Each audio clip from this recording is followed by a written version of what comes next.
전문가와 함께 바로 짚어보겠습니다. 네, 유병욱 순천향대 서울병원 가정의학과 교수 나오셨습니다. 어서 오십시오. 네. 교수님, 신규 확진자가 587명입니다. 일단 하지만 또 검사 수가 평일 대비 그만큼 또 적었던 그 영향 때문이라고 봐야겠죠. 그렇습니다. 사실 이 검사 건수를 한번 보면요. 지난주에 우리가 700명이 한번 확진됐을 때만 해도 8만 건, 8만 2천, 8만 6천, 8만 9천 건의 검사 건수가 있을 때는 600명에서 700명. 그러다가 어제만 해도 실제로 검사 건수가 4만 명대로 쭉 떨어져 있거든요. 근데 실제로 이 검사 건수 대비로 봤다고 하면은 그걸 우리가 그냥 단순 비교를 했을 때 8만 9천 건 했을 때 700명이었으면 지금 4만 건인데 500명대 후반대잖아요. 예. 그러면 절반으로 줄었는데 숫자는 실제로 준 거는 약 15%밖에 줄지 않았으니까 수요일이나 목요일 정도가 보통 일반적으로 검사 건수가 8만 9천 건, 9만 1천 건 정도 나온다고 하면은 수학적 계산에 따라서도 이번 주에만 800명대 이상의 확진자가 나올 수 있는 그런 상황이라고 예측이 가능합니다. 네, 이런 상황에서 주요 방역 지표도 좋지 않은 것 같습니다. 먼저 최근 2주간 감염 경로 관련된 그래픽이 있는데 한번 좀 보여주시겠습니까? 일단 감염 경로가 아직 파악되지 않은 조사 중 비율이 지금 27.5%가 넘습니다. 그만큼 우리 지역사회 내에서 조용한 전파가 많다라는 의미겠고, 또 선행 확진자 접촉은 집단 발병과 달리 지역사회 내에서 어떻게 보면 소규모 모임이나 지인 간의 접촉을 통해서 감염된 사람이 이렇게 많다라는 의미인 거지 않습니까? 그렇습니다. 선행 확진자 접촉 숫자가 많다는 거는 이렇게 생각하시면 돼요. 가족 중에 한 분, 예를 들어서 부모님을 만나러 간 따님이 계신데 따님이 와서 3일 정도 있다가 부모님이 확진됐다는 얘기를 듣습니다. 네. 그리고 따님이 검사를 받았더니 따님이 확진이 됐어요. 그럼 그 따님의 남편분하고 가족분들을 검사가 진행되는데 남편분은 음성이고 자녀분들은 또 양성이 나오고 선행으로 확인되는 게, 즉 우리가 예전에는 코로나19 발병하면 특정 종교시설, 특정 시설, 다중이용시설에서 집단 발병이라고 했지만 지금 어떻게 보면 우리 방역당국에서 이렇게 꼼꼼하게 잘 찾고 있어서 선행이 나타나는 것도 있지만, 또 하나는 그만큼 방역에 대해서 우리가 개인별로 느슨해졌다는 겁니다. 이를 그냥 만나고, 작년 우리 추석만 해도 부모님을 만날까 말까 했었는데 이번 설 연휴를 지나면서의 우리의 삶을 돌아보면은 실질적으로 저를 돌아봐도 그런데요. 부모님 만나는 데에 대해서 그렇게 거리낌이 없고 하거든요. 근데 문제는 뭐냐면 지난주 같은 경우는 이 감염 조사 중, 즉 감염 경로를 모르기 28% 선이었는데 네. 우리 정은경 청장께서 작년에 청장 되기 전에 하셨던 말씀이 있습니다. 뭐냐면 우리나라의 방역 우리 인력으로는 5% 미만의 감염 경로를 모르는 정도면은 우리가 감내가 가능하다. 그때부터 인력이 좀 충원됐다 하더라도 지금 그 5%라고 했던 기준으로 볼 때 우리는 지금 현재 이 방역의 어떤 추적의 속도가 실제로 확산의 속도를 놓치고 있을 가능성이 높습니다. 네. 이런 지표를 좀 개선하기 위해서, 또 확진자 숫자를 좀 줄이기 위해서 오늘부터 3주 동안 거리 두기 단계, 그리고 5인 이상 사적 모임 금지 조치가 유지되지 않습니까? 이걸 조금 더 구체적으로 살펴보면 2단계 지역에서는 유흥시설 관련해서 집합 금지가 됐지만 여지는 남아 있습니다. 이거를 방역 수칙을 철저하게 준수할 경우에는 해당 지자체가 이걸 오후 10시까지 운영 시간을 제한하는 걸로 완화할 수 있게 했잖아요. 이거 포함해서 전반적으로는 어떻게 평가를 하시는지요? 우선 그 완화된 부분에 대해서는 혹시라도 메시지가 잘못 전달되지 않을까. 사실 우리가 고위험 6개 업소 같은 경우는 밤 10시부터 시작하는 경우가 많습니다. 사실상 이 영업을 못하는 거랑 맞는데요. 네. 그런 얘기는 무슨 얘기냐면 지자체에서 10시까지 괜찮다, 잘 지키면. 그런 경우에는 7시나 8시에 시작해서 들어오시는 손님, 이미 계시는 손님을 나가지 못하게 하면 소위 말하는 즉 방역을 어기는 그런 게 자연스럽게 되겠죠. 그런 것들이 이미 우리 부산에서 많이 확인된 걸 알 수가 있습니다. 따라서 실질적으로 지금 서울 수도권하고 부산 그리고 몇몇 지자체에서는 2단계와 그다음에 집합 금지된 그런 업종, 그다음에 좀 더 잘 지켜줄 거라는 메시지를 했는데, 이런 메시지들이 실제로 현실적으로 단속 또는 과태료 이런 부분을 떠나서 사용자인 국민들의 피로 현상 때문에 과연 이것이 현장에서 실질적으로 잘 지킬지 하는 그런 부분. 또 하나는 뭐냐면 지금 이제 서울시에서 나오는 서울형 거리두기의 목소리와 중앙에서 나오는 중대본의 목소리에 대해서 일부의 국민들께서 혼돈 또는 지지하는 것이 갈라질 수 있는 그런 걱정이 있는 것이 사실입니다. 근데 이 부분은 이렇게 말씀드리고 싶어요. 우선은 중앙정부에서 나오는 이것은 과학적 근거에 따라서 나오는 것입니다. 그런데 그러면 서울시에서 제안할 수 있는 부분이 어떤 거냐? 정책적인 거나 정무적인 것이 아니라 과학적 근거에 따라서 전문가들이 실명으로 제안을 하는 것이죠. 예를 들어서 고위험 시설에 같은 경우는 정기경 청장이 어제 얘기한 부분처럼 지하이고 밀집되기 쉽고 환기가 안 된 시설이라서 닫는 게 맞다. 그런 부분에 대해서 서울시와 같이 공부하는 전문가들에 대한 재검증을 받고 동의 또는 조정안이 나가고, 예를 들어서 뭐 치킨집 이런 경우에도 낮에 치킨집을 하는 것보다는 저녁 시간이 많은데, 즉 우리가 열 수 있는 시간을 5시간이라고 하면은 7시부터 12시 5시간을 하는데 방역 지침을 지키고 주로 배달, 홀에 계신 동안에는 마스크 쓰기 착용을 카페에서 준하는 이런 촘촘한 방역과 실질적인 실생활, 운동시설 같은 경우도 낮 시간에 운동을 하러 가는 실내 체육시설을 갖지는 않잖아요.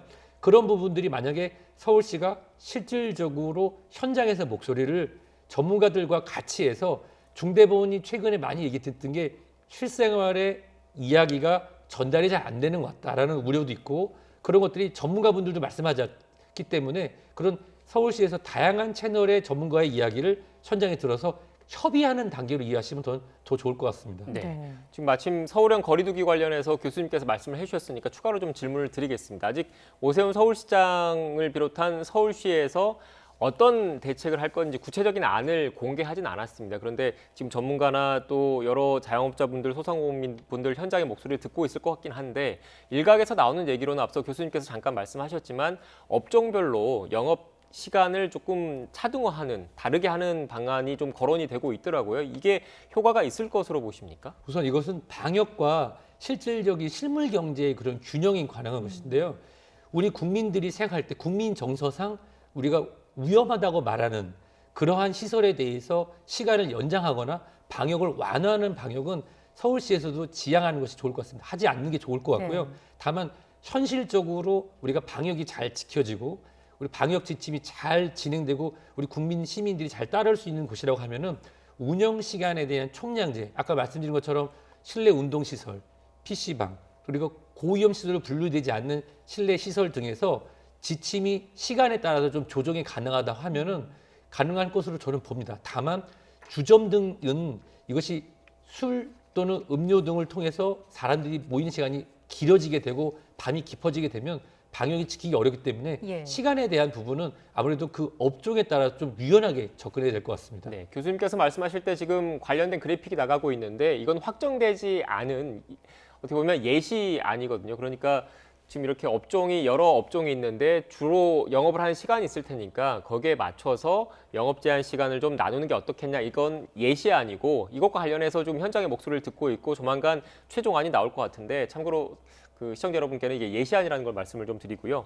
다만 교수님 좀 연장선상의 질문을 좀 드리면, 이런 그 경제적인 피해라든지 코로나19 확산세라든지 이게 비단 서울시만의 문제는 아니지 않습니까? 그런데 이렇게 서울시만 별도의 그 거리두기 조치를 할 경우에 다른 지역과의 형평성 문제, 또 앞서 말씀하셨지만 전반적인 방역 체계 혼란, 이런 문제가 좀 불거질 수 있을 것 같은데 어떻게 생각하십니까? 이 부분은 우선 사회적 거리두기 단계 2단계에 진행 있는 서울, 경기, 근데 부산인 경우에는 1.5단계랑은 좀 다릅니다.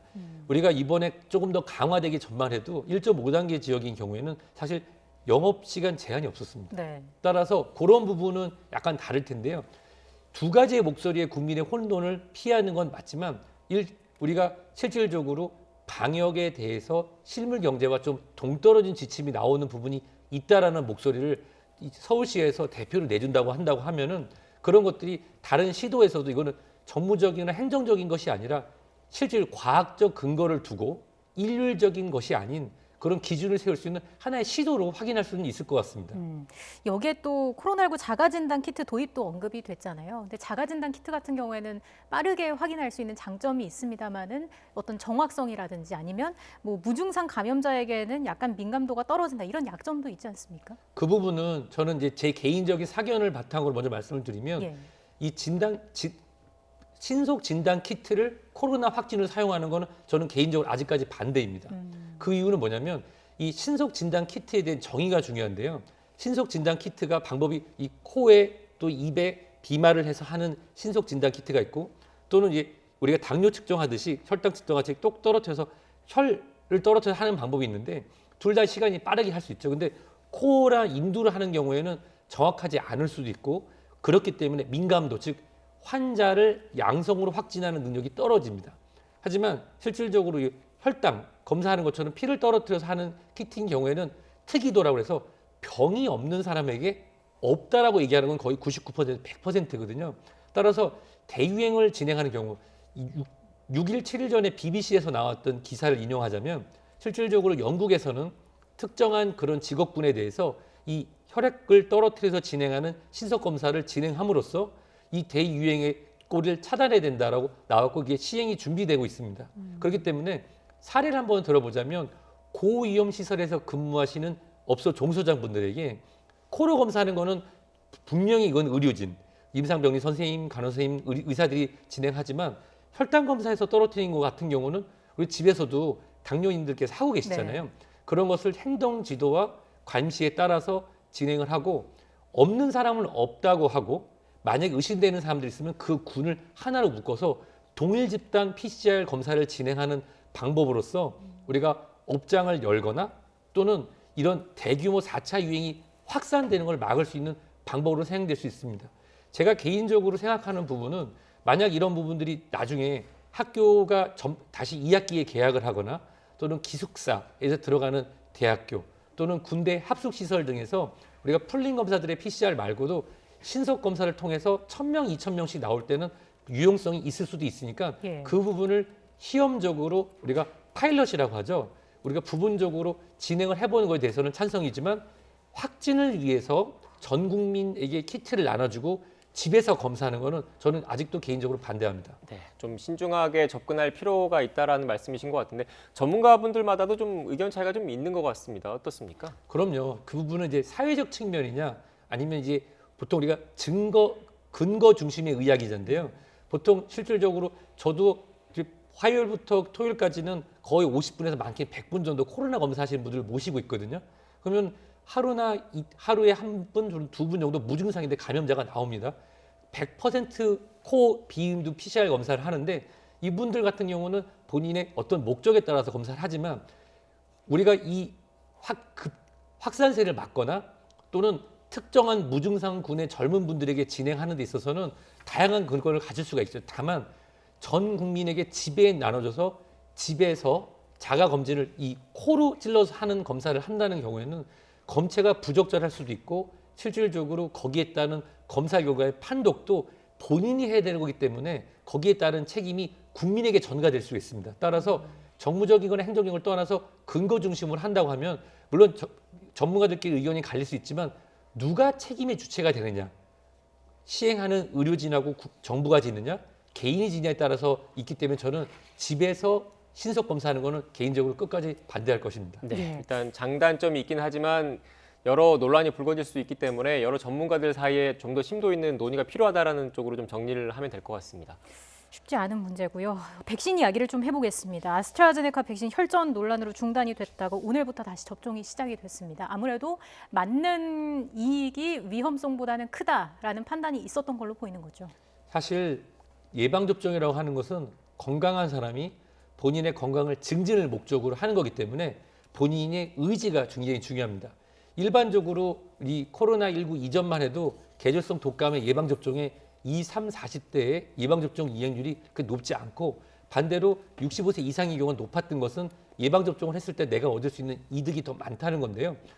코로나19 예방접종이 시행됐던 지난 몇 달간을 봤을 때 국내에서 실질적으로 특히 80세 이상인 경우에 중증으로의 입원이나 또는 사망 또는 이 중증으로의 치료 같은 것들이 얼마나 좋았는지는 지금 그래프도 나갈 것 같은데 실질적으로 우리가 예방접종을 했을 때로 우리가 얻을 수 있는 이점 그렇지만 예방접종을 했을 때 얻을 수 있는 해결을 봤을 때 실질적으로 그거는 일반적인 독감 예방접종과 크게 다르지 않습니다. 따라서 이런 혈전들의 논란이 있지만 우리가 말씀드릴 수 있는 건 50세 이상, 65세 이상의 그리고 고령 또는 만성질환자에 있어서 예방접종을 하는 것이 훨씬 이득이 된다. 네. 단 젊은 층에 있어서는 아주 희귀한 질환 등이 발생할 수 있으니 신중해야 된다라고 하는 그런 측면에서 연구 결과와 발표를 이해하시면 좋을 것 같습니다. 네.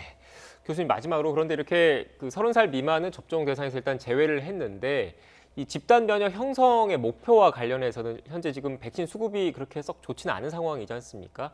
이게 좀 원활하게 백신 접종이 진행될 것인가에 대한 우려도 좀 커지고 있는데 교수님께서는 어떻게 보십니까? 우선 저는 세 가지 시나리오를 준비하고 있는데 첫 번째, 하반기까지 충분한 예방접종이 이루어지지 않을 때, 그러니까 전 국민 70%의 집단 면역이라는 숫자에 연연하지 말고 고위험군 중심으로 간다는 거. 그다음에 두 번째는 우리가 생각한 것만큼은 아니어도 백신이 들어온다고 할 때는 우리가 독감 예방접종의 기준일 때 만 18세 미만을 제한, 만 62세 이상에 집중함으로써 치명률을 낮춘다는 거.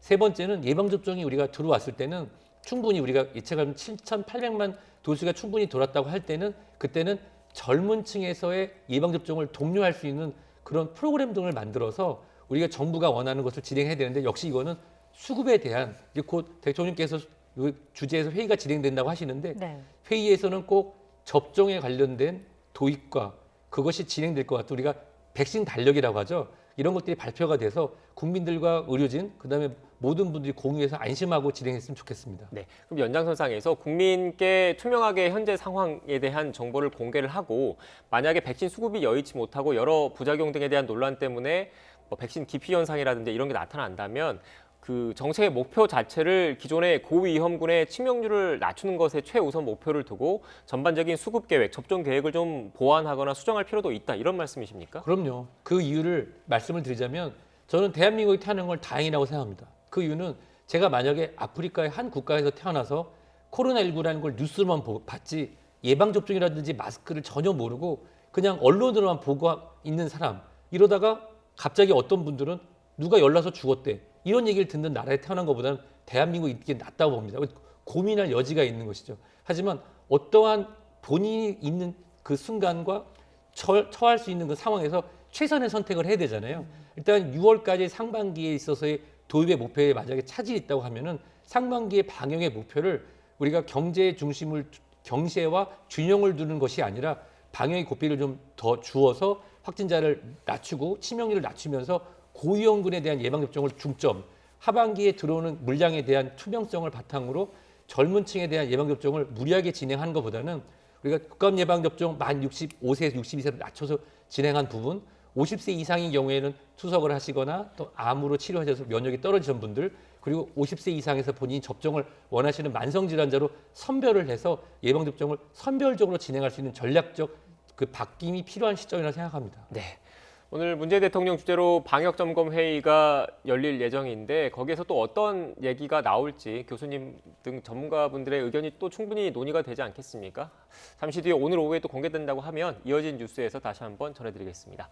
지금까지 유병욱 순천향대 서울병원 가정의학과 교수와 함께 코로나19 관련된 이야기 나눴습니다. 오늘 말씀 고맙습니다.